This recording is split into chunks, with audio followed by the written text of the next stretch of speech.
All right, this video covers how to put in mathematical formulas using Microsoft Word. Make your life so much easier. First thing I'm going to show you is a lot of times I put these little paragraphs. So if you click on that, that shows paragraph markers. So it kind of helps you keep track of your formatting. Spaces will be dots. Anyway, that's why all my videos will have that in, because it's so much easier to see where you're at. So we want to hit Insert, and you can hit Equation, and it will put in an equation for you. And then you can just click on it and start typing. I like a shortcut, and that you type Alt equals, and then it'll kind of give you the same thing. OK, so let's do a simple equation. Let's type a dilution equation we'll use over and over. So m, and I want to say m1 subscript. So let's say undercarriage underscore 1, and then I'll have space bar. So it just does it for you automatically. It's pretty sweet. V1 space equals m2 times v2. And notice you just put a space bar after this every time, and then it updates it.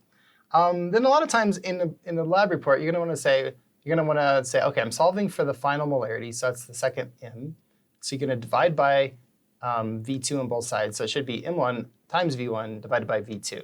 So let's hit Alt equals again to type out a formula. So I'm going to say, OK, solving for m2 space equals m sub 1 times v sub 1. You could also just copy and paste. You could say, take that and hit Control-C is my shortcut to copy it. And then you could just paste it. And you wouldn't have to type it again if you're into that. So now what do you think? Notice you don't want to be, if I type there, I'll start typing. So go on the highlight. So now I want to divide by v2. Any ideas? Think. Divide by. And then hit spacebar, and it automatically puts it over it. Then I hit the back button or hit the arrow, go back to there, and I want to say divide by v2 space. OK, so it's super easy. And let's say I wanted something, that's the equation you'd put in, and then you would just start typing below there. Then you just hit Enter and type.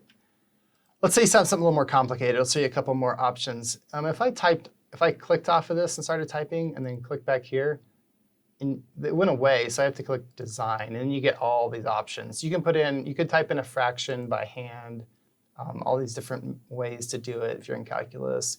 You could put exponentials. They have some formulas already made for you, square roots, or you could do cube roots, different things, all these different operators. Let's say I want to do something a little more complicated, like put a brackets. You can just type these in. So I'm going to go bracket, bracket, bracket. I could move it over with their mouse, too. Oh, someone sent me a message. And then I'll hit spacebar, and voila, they're great big. Now let's say you wanted to put something like square that. So I'm going to put a caret and say, OK, I want to square that, and then hit space, and it'll automatically superscript that up on whatever you're doing. So it's pretty powerful. Again, like in Word, there's all these Greek letters over here and arrows, and you click here. And if I did the drop down so you can see them all, there's all these different arrows, operators, scripts, pretty much anything you'd ever need if you're in matrices. OK, there are some equations. Use that.